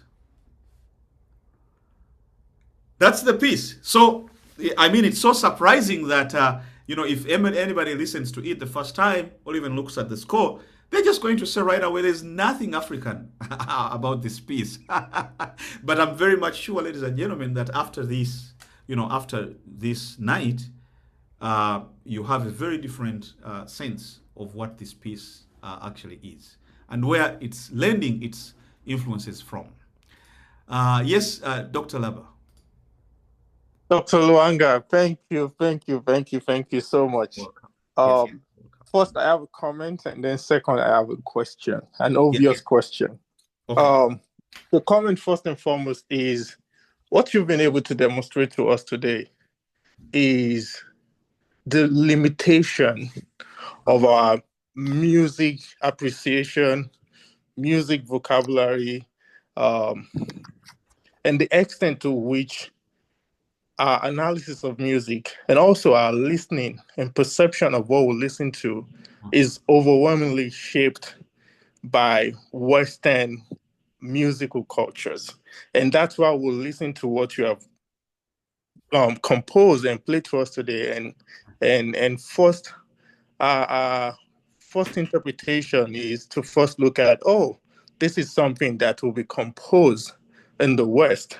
But whereas what you've been able to do this evening is you've taken us on a journey to be able to appreciate the music, how you intended for it to be perceived, to be received, by sharing the materials that you used, and also telling us the story behind it, grad school and why you had to compose it. That shapes our appreciation of that music, but also exposes the extent to which our worldview and how we analyze music overall is overwhelmingly shaped by Western musical cultures. Yes. My question then is a variation of your question to us, which was, what is African about the piece?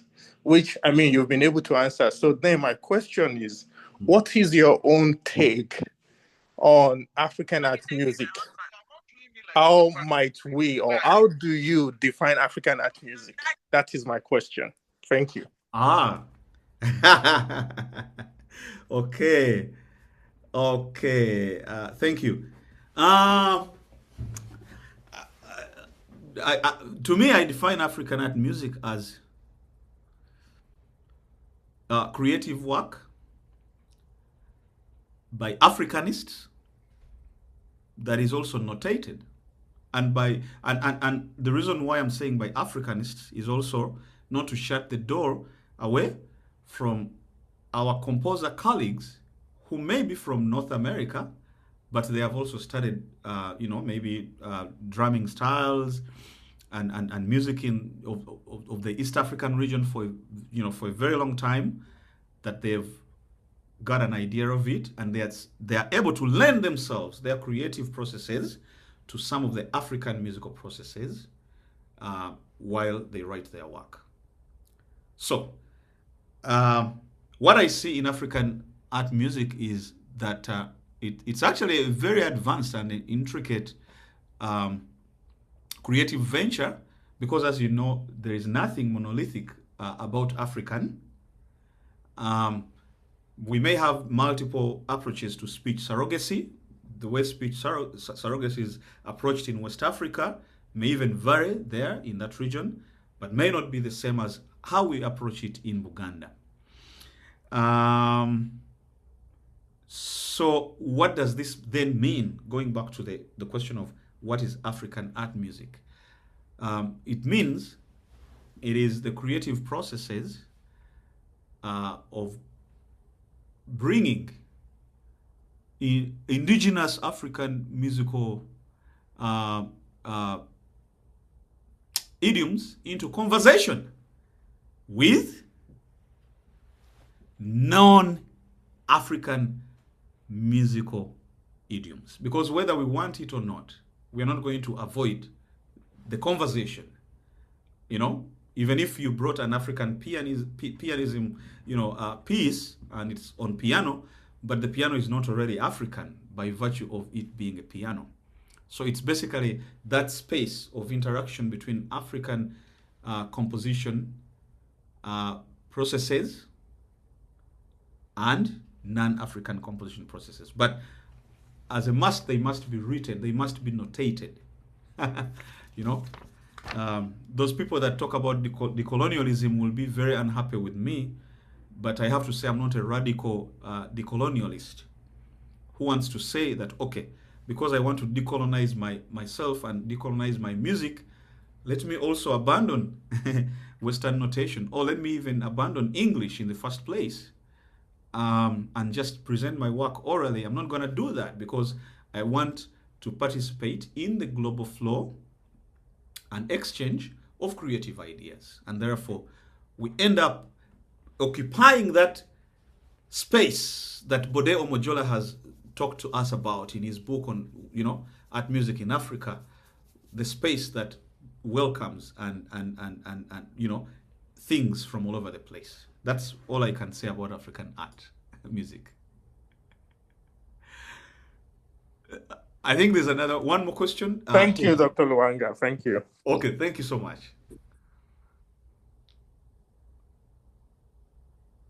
Mine is maybe, sorry. Huh? Yes, Tez? Can I go ahead? Uh-huh. Mine is a question maybe that I hope that at the end of all these sessions, we might be able to answer as composers, because just like you mentioned, I equated at the very beginning of this discussion that it's easy for someone to pay and attend a concert where they're playing Beethoven's Fifth or something they associate with.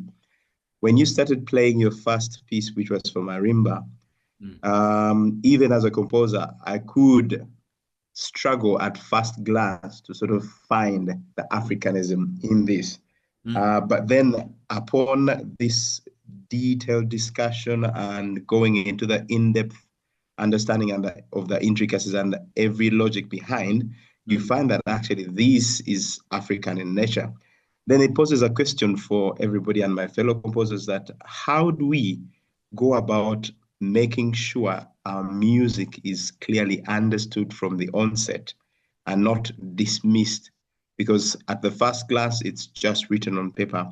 How do we find a way of communicating what it is to the audience that we're intending it for? Because as you will notice, the idea of us writing music already is taking away from the social experience that we Africans have with our music, the participatory nature with the audience taking part, and rather than the audience being a quiet participant waiting for the end of the music to be done, and then they appreciate that. So in a nutshell, how do we mitigate the fact that this music needs to be consumed by the very people it's been written for?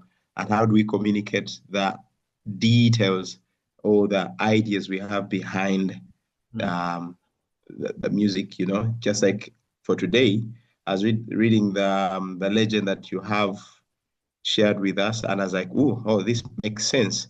Is this one way we could approach having program notes, or how do we go about it so that it stays interesting? It's from the onset, someone is already knowing what they're buying, what they're consuming when they say we're going to attend a concert about African music. Thank you. Yes. Thank you. Very nice question. And I'm going to answer that very fast since we've run out of time. Thank you. Very nice one. Now, in the wake of 2020, Black Lives Matter and all that stuff, institutions here in North America initially changed their modus operandi. We are now discovering, and we people have now heard that other repertoire coming in from many different other parts of the world were actually being left out of the academy, right? And so, how do we go about making sure that our music is not dismissed? It's actually by engaging, I'm thinking by doing exactly what I'm doing here, what I've done, what you've heard, just that's only one part of it. But also by engaging and conversing, having a conversation, a sonic conversation with our counterparts. By way of composition itself, I believe in bringing these elements and having them speak to each other. That is something we're not going to avoid as African art composers, because we are the descendants of, the likes of Bela Bartok, Zoltan Kodayi, and so on and so forth. We do have program notes. I didn't give you the program notes. I have them here, but I didn't give them out as for now yet, since I just want them to come out together with the publication at once. But writing program notes is one part of it. And I've been speaking to some other composer colleagues as well who have highlighted the idea that if you want African art music to actually get into the Western Academy, you have to write in ways that challenge, the academy itself into thinking about what we are doing. So, but what would that writing mean? That writing, in my own take, would mean lending ourselves to African musical processes, but at the same time also blending them, allowing us to chat with also Western art musical procedures and elements, but also not in the rigid sense of it. I mean, I can just write a song, or I can just write a piece that is completely Baksimba drum rhythm, and we're just hearing 6/8 notes from the beginning up to the end. That's okay. I can do that. But I also want to tell my counterpart here in the Western Academy that I also know the element of non-metricity, because it's not only peculiar, for you, but it's also peculiar in my own ethnicity, especially when it comes to speech surrogacy. We don't have, consistent metricity and then time signatures and all that stuff. We can't think about those speech utterances in terms of, that kind of consistency. And so it's basically aiming at bringing all those conversations, but musically, and also accompanying that with program notes that do speak to what we are doing. And that's how we would end up, taking part in the Western Academy, and our pieces attaining a very interesting position. By the way, that said, if there is any PhD student in the United States at this moment in time, next year I'm teaching the very first graduate seminar on theory and analysis of art composition, African art composition. And it's going to be just for graduate students, at the PhD and master's level. And we are going to just deal with African art music repertoire throughout, But yeah, that's it. Oh, great. Thank you so much, Dr. Lwanga. So in the chat, everyone, I put our feedback form and also our social media. If you can take a moment to fill out the feedback form, it really kind of provides insight for future sessions and programming. And also just follow Àkójọpọ to know more. I just want to talk about our speaker for next week. It's going to be Dr. Genevieve. She's going to be presenting about creative ethnomusicology, bridging research and composition in African art music. So again, we have these sessions at this time every Sunday, and I hope that you join us for this next session. Thank you so much again, Dr. Lwanga, for your time. I'm not a composer, but this was a very interesting to observe. So, sure, you're welcome. Well, I will hang on. If anyone else has any questions, please don't hang on because I want to take a nap. But I will be here until I'm the last person. Thank you again, Dr. Lwanga. You're welcome. Thank you. Thank you all for coming and for listening to me. Thank you.